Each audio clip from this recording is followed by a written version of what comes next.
ಕಂಡತ್ಪಳ್ಳಿ friends circle ವತಿಯಿಂದ ಮಂಗಳೂರು ಮಹಾನಗರ ಪಾಲಿಕೆ ಚುನಾವಣೆಯ ವಾರ್ಡ್ ನಂಬರ್ 44ರ ಬಂದರ್ ಮತ್ತು ವಾರ್ಡ್ ನಂಬರ್ 43ರಲ್ಲಿ ಕಾಂಗ್ರೆಸ್ ಪಕ್ಷದಿಂದ ಸ್ಪರ್ಧಿಸಿ ಜಯಗಳಿಸಿದ ಝೀನತ್ ಸಂಶುದ್ದೀನ್ ಮತ್ತು ಸಂಶುದ್ದೀನ್ ಎಚ್ಬಿಟಿ ಅವರಿಗೆ ಅಭಿನಂದನಾ ಸಮಾರಂಭವು ಮಂಗಳೂರಿನ ಬಂದರ್ನಲ್ಲಿ ನಡೆಯಿತು. ಕಾರ್ಯಕ್ರಮದಲ್ಲಿ ಮಂಗಳೂರು ಮಹಾನಗರ ಪಾಲಿಕೆಯ ಮಾಜಿ ಮೇಯರ್ ಕೆ ಅಶ್ರಫ್ ಅವರು ಮಾತನಾಡಿ, ಈ ಉತ್ತಮ ಕಾರ್ಯಕ್ರಮವನ್ನು ಆಯೋಜಿಸಿದ ಕಂಡತ್ಪಳ್ಳಿ ಫ್ರೆಂಡ್ಸ್ ಸರ್ಕಲ್ನ ಪ್ರತಿಯೊಬ್ಬರನ್ನ ನಾನು ಅಭಿನಂದಿಸುತ್ತೇನೆ.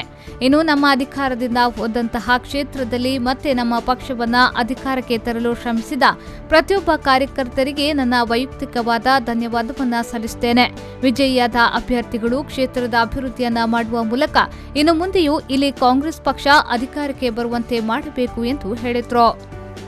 ಇವತ್ತು ಎಲ್ಲರೂ ಕೂಡ ಬಂದರ್ ಪ್ರದೇಶದ ಎಲ್ಲ ಯುವಕರು ಸೇರಿಕೊಂಡು ಒಂದು ಹೋದಂಥ ಕ್ಷೇತ್ರವನ್ನು ಮರು ತರಲಿಕ್ಕೆ ಪ್ರಯತ್ನ ಮಾಡಿದಂಥ ಬಂದರ್ ವಾರ್ಡಿನ ಪ್ರತಿಯೊಂದು ಕಾರ್ಯಕರ್ತರಿಗೆ ನನ್ನ ವತಿಯಿಂದ ಮತ್ತು ಕೆಎಫ್ಸಿ ತಂಡದ ವತಿಯಿಂದ ನಾನು ಅಭಿನಂದಿಸ್ತಾ ಇದ್ದೇನೆ. ಮಂಗಳೂರು ಮಹಾನಗರ ಪಾಲಿಕೆಯ ವಾರ್ಡ್ ನಂಬರ್ 43ರಲ್ಲಿ ಜಯಗಳಿಸಿ ನೂತನ ಕಾರ್ಪೊರೇಟರ್ ಆಗಿ ಆಯ್ಕೆಯಾದ ಸಂಶುದ್ದೀನ್ ಎಚ್ಬಿಟಿ ಅವರು ಮಾತನಾಡಿ, ನನಗೆ ಟಿಕೆಟ್ ಸಿಗಲು ಕಾರಣಕರ್ತರಾದ ಕೆ ಅಶ್ರಫ್ ಅವರಿಗೆ ನಾನು ಚಿರಋಣಿಯಾಗಿದ್ದೇನೆ. ಕಳೆದ ಬಾರಿ ನಾನು ಸ್ಪರ್ಧಿಸಿ 10 ಮತದ ಅಂತರದಲ್ಲಿ ಸೋತಿದ್ದೆ. ಆದರೆ ಈ ಬಾರಿ ಅಲ್ಲಾಹುವಿನ ಕೃಪೆಯಿಂದ ನಾನು ಜಯಗಳಿಸಿದ್ದೇನೆ.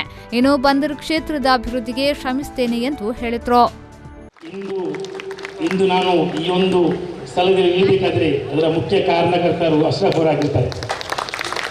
ಬಹಳಷ್ಟು ಅಲ್ಲಿ 1-1.5 ಗಂಟೆ ಗಲಾಟೆ ಮಾಡಿ ನನಗೋಸ್ಕರ ಟಿಕೆಟ್ ತೆಗೆದುಕೊಟ್ಟಿದ್ದರು. ಆದರೆ ದುರದೃಷ್ಟವಶ ನಾನು ಆ ದಿವಸ 10 ಓಡಿ ಸೋತಿದ್ದೆ. ನನಗೆ ಸೋತಲಿಕ್ಕೆ ಬೇಸರ ಆಗಲಿಲ್ಲ. ಅವರು ನನ್ನ ಮೇಲೆ ನಂಬಿಕೆ ತೆಗೆದುಕೊಟ್ಟಿದ್ದಾರೆ. ಅವರ ಮರ್ಯಾದೆಯನ್ನು ಉಳಿಸಲಿಕ್ಕೆ ಆಗಲಿಲ್ಲ ಅಂತ ಒಂದು ಬೇಸರ ಇತ್ತು. ಆದರೆ ಅಲ್ಹಮ್ದುಲಿಲ್ಲಾಹ್ ಅಲ್ಲನ ಅನುಗ್ರಹ ಆಗಿರಲಿಲ್ಲ. ಈಗ ಅಲ್ಲ ನನ್ನ ಮೇಲೆ ಅನುಗ್ರಹ ತೋರಿಸಿದ್ದಾನೆ. ಈ ಸಲ ಅಲ್ಲಿ ನಾನು ಭಿನ್ನಾಗಿ ಬಂದಿದ್ದೇನೆ. ಅದರೊಟ್ಟಿಗೆ ಬಂದರ್ ಪ್ರದೇಶ ಭಿನ್ನಾಗಿದೆ. ಇದು ನಮಗೆ ಹೆಮ್ಮೆಯ ವಿಷಯವಾಗಿದೆ. ನೂತನ ಕಾರ್ಪೊರೇಟರ್ಗಳಾದ ಸಂಶುದ್ದೀನ್ ಎಚ್ಬಿಟಿ ಮತ್ತು ಝೀನತ್ ಸಂಶುದ್ದೀನ್ ಅವರ ಪರವಾಗಿ ಅವರ ಪತಿ ಸಂಶುದ್ದೀನ್ ಅವರನ್ನ ಸನ್ಮಾನಿಸಿ ಗೌರವಿಸಲಾಯಿತು.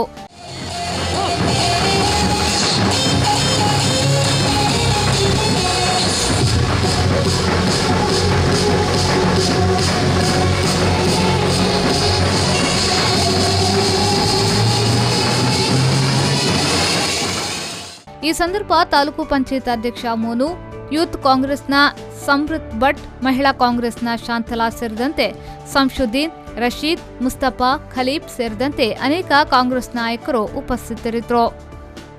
Pavan Kajimadka, B4 News 24/7 Mangaluru.